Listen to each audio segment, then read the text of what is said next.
Il y en a plusieurs. C'est-à-dire que les bras, la tête en haut, les jambes en bas, c'est pas les mêmes. Et il y a un autre personne, ce trait ici, on a pensé que c'était une femme enceinte, qui était au contact du grand Dieu, et que l'antilope à côté était aussi gravide, et que donc tout ça, ça avait à voir avec quelque chose comme un culte de la fertilité. Mais quand on examine la paroi avec des techniques modernes, on s'aperçoit que non, il n'y a aucun contact. Ce trait-là correspond pas du tout à la réalité. En réalité, il y a un deuxième personnage qui se trouve ici, mais qui n'a pas été vu. Alors, c'est une critique, si on veut, de Lot, mais à l'époque, il ne pouvait pas le voir.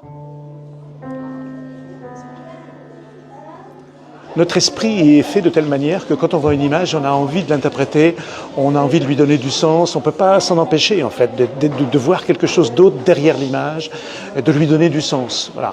Alors, autant c'est difficile déjà pour des œuvres actuelles, contemporaines, même quand on a toute la documentation autour qui documente la société dans laquelle l'image était produite, ici on a affaire à des sociétés qui sont très mal documentées. On ne sait pas trop ce qu'il en était du mode de vie, de la culture générale de tous ces gens, de leur mythologie, de leur religion s'il y en avait une, on ne sait rien. Et n'empêche qu'on a envie d'interpréter les images. Et malheureusement, si on se laisse aller... Alors il y a le droit si on fait de la poésie, hein, et moi j'ai aucun problème avec ça. On peut rêver devant... Évidemment, c'est aussi une raison du succès de cette fresque. C'est qu'elle a permis à des tas de gens de rêver des interprétations.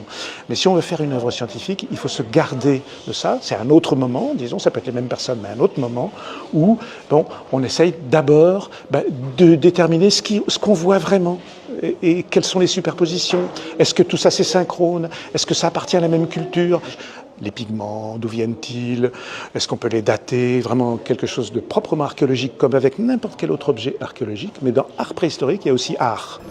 Et donc là, il y a un geste artistique, il y a une production artistique dont on ignore le sens, mais peut-on prétendre jamais connaître le sens de n'importe quelle production artistique à n'importe quelle époque? J'en suis pas sûr.